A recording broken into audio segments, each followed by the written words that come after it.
दिल्ली नेपाल यात्रा अब मात्र 8 घण्टामा सुनौली नाकामा बन्यो अत्याधुनिक एक्सप्रेस वे। वर्षौंदेखि नेपाल र भारत बीचको यात्रा भन्ने बित्तिकै हाम्रो दिमागमा के आउँछ?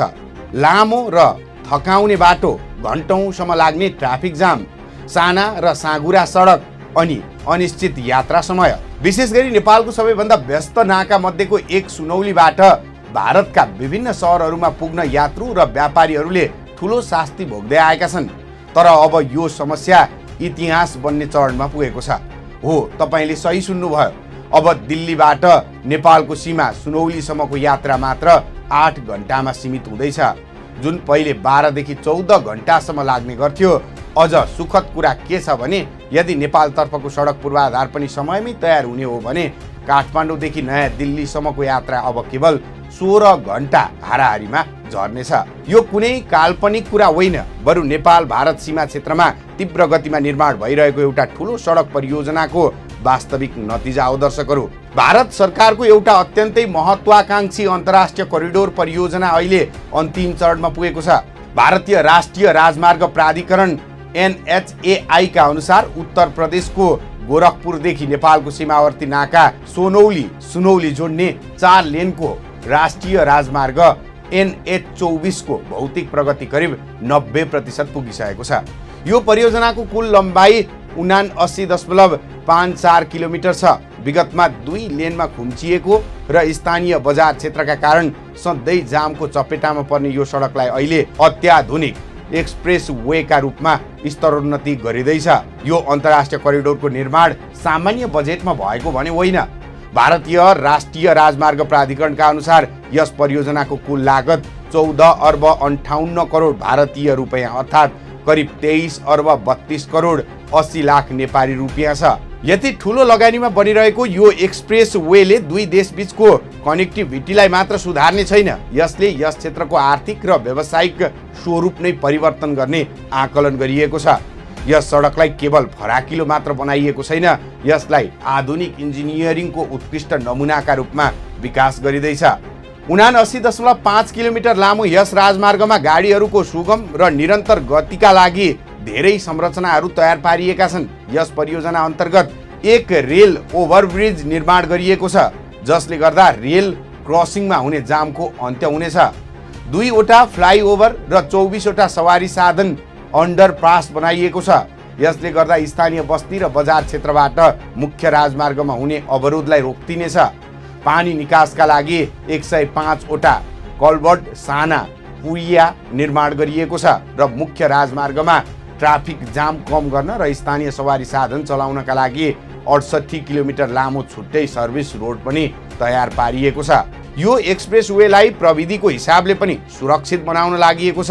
राजमार्गमा एडभान्स ट्राफिक म्यानेजमेन्ट सिस्टम अर्थात् उन्नत सवारी व्यवस्थापन प्रणाली जडान गरिँदैछ। यस प्रणाली अन्तर्गत पुरै मार्गमा CCTV क्यामेराहरू मार्फत 24 घण्टा निगरानी गरिनेछ। त्यस्तै सडकको अवस्था र मौसम सम्बन्धी जानकारी दिन ठाउँ-ठाउँमा इलेक्ट्रोनिक डिस्प्ले बोर्डहरू राखिनेछ। त्यस्तै कुनै पनि दुर्घटना वा आपतकालीन अवस्थामा सहयोग माग्नका लागि इमर्जेन्सी कल बक्सहरू पनि जडान गरिएको छ र रियल टाइम ट्राफिक मोनिटरिङ मार्फत सवारी साधनको गति र चापको प्रत्यक्ष निगरानी हुनेछ। यसको डिजाइन यसरी तयार गरिएको छ कि भविष्यमा सवारी साधनको संख्या अझै बढेमा यसलाई सजिलैसँग 6 लेनमा विस्तार गर्न सकिनेछ। अहिले निर्माण भइरहेका सबै अन्डरपास र संरचनाहरू सोही 6 लेनको भविष्यको आवश्यकतालाई ध्यानमा राखेर बनाइएका छन्। यो नयाँ सडक पूर्वाधारको सबैभन्दा ठूलो र प्रत्यक्ष फाइदा यात्रुहरूलाई हुनेछ। भारतका प्रमुख शहरहरू र नेपाल सीमा बीचको यात्रा समयमा निकै ठूलो कटौती हुनेछ।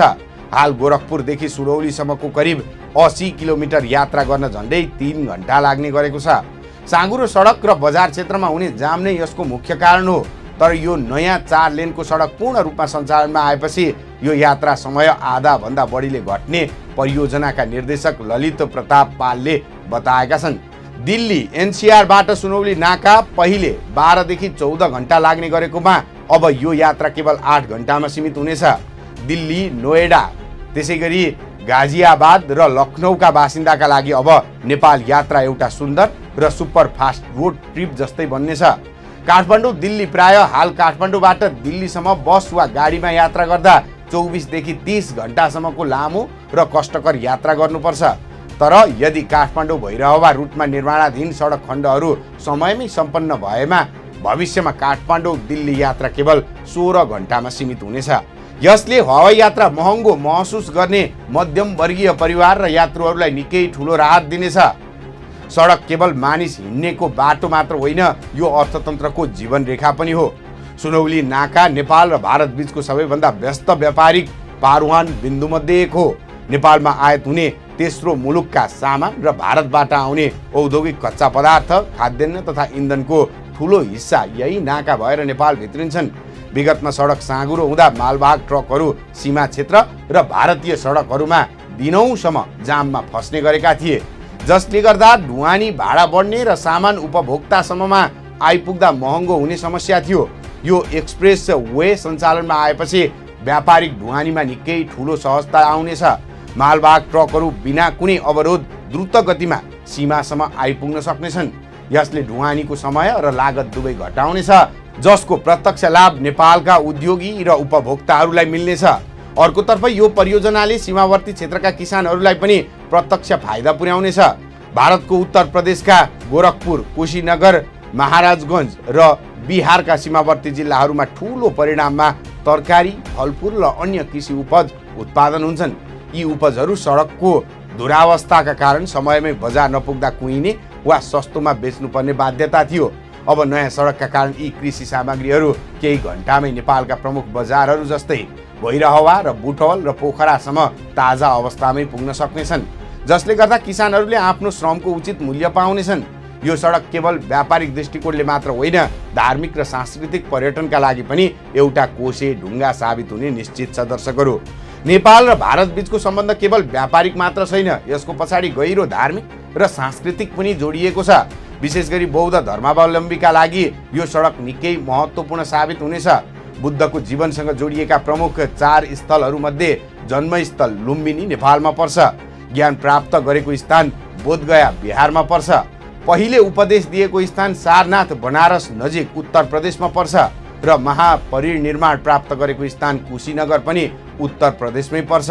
अहिले भारतको बोधगया, वैशाली र कुशीनगर आउने अन्तर्राष्ट्रिय बौद्ध पर्यटकहरूलाई लुम्बिनीसम्म आउन निकै कठिन र लामो बाटो तय गर्नु पर्थ्यो।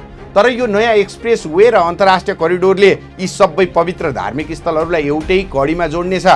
यसले बौद्ध सर्किट पर्यटनलाई ठुलो प्रोत्साहन दिनेछ, जसका कारण नेपाल र भारत दुवैतर्फ पर्यटकको सङ्ख्यामा उल्लेख्य वृद्धि हुने अपेक्षा गरिएको छ। यहाँसम्म आइपुग्दा यो परियोजनाका सकारात्मक पक्षहरूको चर्चा त भयो, तर एउटा विश्लेषणात्मक कोणबाट हेर्दा एउटा गम्भीर प्रश्न उठ्छ के नेपाल यो अवसरको फाइदा उठाउन पूर्ण रूपमा तयार छ त? भारतले आफ्नो तर्फको 79.5 किलोमिटर लामो अन्तर्राष्ट्रिय करिडोर 90% काम सकेर सञ्चालनको तयारीमा राख्दा नेपालतर्फको सडकको अवस्था भने अझै सन्तोषजनक छैन। काठमाडौँ भैरहवा रुटको सडक स्तरोन्नति कार्यमा भइरहेको ढिलासुस्ती कसैबाट छुपिएको छैन। बुटवल नारायणगढ सडक खण्ड होस् या मुगलिन पोखरा सडक खण्ड, नेपालतर्फका ठुला सडक आयोजनाहरू वर्षौंदेखि सुस्त गतिमा चलिरहेका छन्। भारतीय पक्षले दिल्लीदेखि सीमासम्मको यात्रा 8 घण्टामा झारे पनि यदि नेपालतर्फको नाकाबाट काठमाडौँ आइपुग्न 15 देखि 20 घण्टा लाग्ने हो भने यो अन्तर्राष्ट्रिय करिडोरको वास्तविक लाभ नेपालीहरूले कसरी लिन सक्लान्?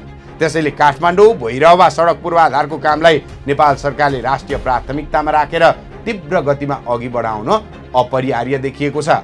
समग्रमा भन्नुपर्दा गोरखपुर सुनौली 4 लेन सडक परियोजना नेपाल भारतको सम्बन्धलाई थप मजबुत बनाउने एउटा ऐतिहासिक पूर्वाधार हो। यसले दुई देशबीचको दूरीलाई मात्र घटाएको छैन, व्यापार, पर्यटन, कृषि र जनस्तरको सम्बन्धमा समेत नयाँ ऊर्जा थपिदिएको छ। भारत सरकारले देशभर अघि बढाएका 1191 वटा राष्ट्रिय राजमार्ग परियोजनाहरूमध्ये यो अन्तर्राष्ट्रिय करिडोरलाई नेपालसँगको कनेक्टिभिटीका लागि सबैभन्दा महत्त्वपूर्ण मानिएको छ। यो आधुनिक सडक पूर्ण रूपमा सञ्चालनमा आएसँगै दुई देशबीचको आर्थिक समृद्धिले नयाँ उचाइ लिनेछ भन्ने विश्वास गर्न सकिन्छ। तपाईलाई के लाग्छ? यो एक्सप्रेस वे बनेपछि के नेपालले आफ्नो पर्यटन व्यापारमा ठुलो फड्को मार्न सक्ला र नेपालतर्फको सडक निर्माणलाई गति दिन सरकारले के गर्नुपर्छ? आफ्नो अमूल्य विचार तल कमेन्ट बक्समा पक्कै लेख्नुहोला। नमस्कार।